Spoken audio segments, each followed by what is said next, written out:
This is USVI News, your Virgin Islands connection. Hi everyone, thanks for joining us for USVI News. I'm Haley Potter in for Emily Matson. This weekend is a day of celebration for basketball superstar Aliyah Boston to recognize all of her success. The Office of the Governor and Sports, Park and Recreation are hosting an Aliyah Boston Day hometown celebration this coming weekend. On Saturday, June 4th, they'll unveil a sign at the King Airport for the NCAA women's basketball star, who of course hails from here in St. Thomas. They'll also have a parade down Veterans Drive and a ceremony at the Waterfront Promenade. As the National Player of the Year, Boston helped lead the South Carolina Gamecocks to a national championship this year. And while in the territory, she will be hosting some basketball camps this summer for young female players in both districts.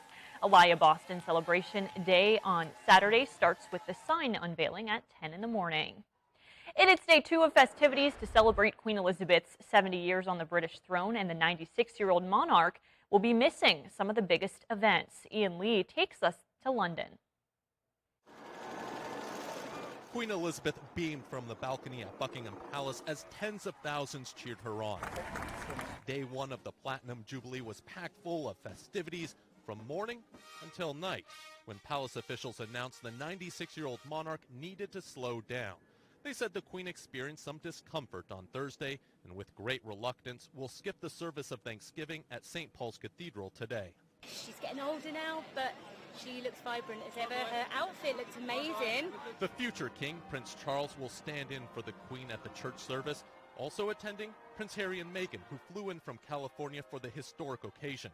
Jubilee celebrations will stretch throughout the weekend here in the UK. On Saturday, a concert featuring Elton John, Diana Ross, and Alicia Keys will rock crowds around Buckingham Palace. Street parties are already underway. We love our Queen. We love our Queen, as you can see. The star of the show was nearly upstaged by her great-grandson Prince Louis during Thursday's spectacular flyby. As royal jets thundered overhead, it was a bit too loud for the 4-year-old who covered his ears to block out the noise. But the Queen seemed to revel in the moment, marking her 70 years on the British throne. Queen Elizabeth, who became queen at age 25 and is Britain's longest reigning monarch. Switching gears now to the latest COVID-19 numbers in the territory, which were announced earlier this week. Health officials are currently tracking 664 active cases territory-wide, with the most significant amount on St. Croix right now, recording a total of 487 active cases, 147 on St. Thomas and 30 on St. John. With a persistent shortage of baby formula impacting the nation, President Biden hosted a roundtable with baby formula manufacturers. President Biden spoke with baby formula manufacturers, including top executives from Gerber and Perrigo Company, as the administration tries to increase production and imports of baby formula during the shortage. The administration announced it will provide more than $2 billion to try to strengthen the nation's food supply system. Also, a third Operation Fly Formula mission will bring more baby formula to the United States. United Airlines has agreed to transport the formula free of charge, making this the first Operation Formula flight to be donated by an airline carrier. And President Biden addressed a nation scarred by gun violence on Thursday night, outlining the steps he believes Congress needs to take to address mass shootings in America.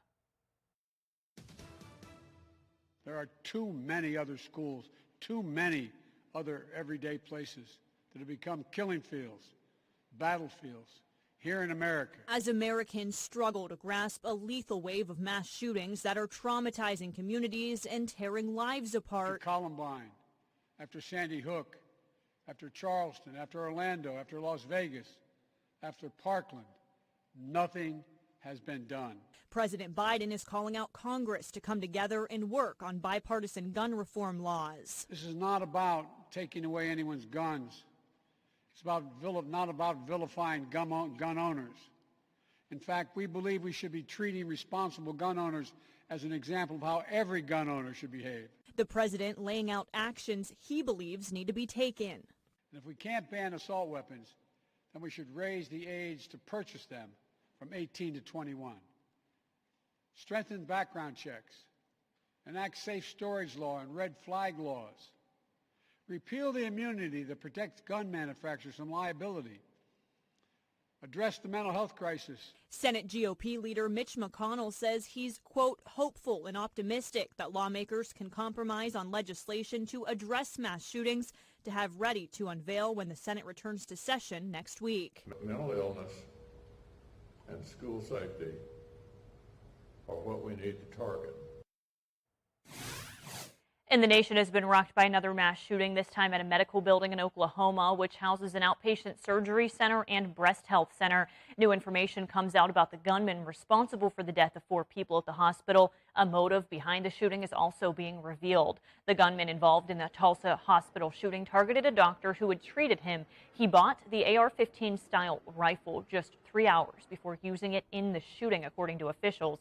The shooter blamed Dr. Preston Phillips, who was killed in the attack, for his pain.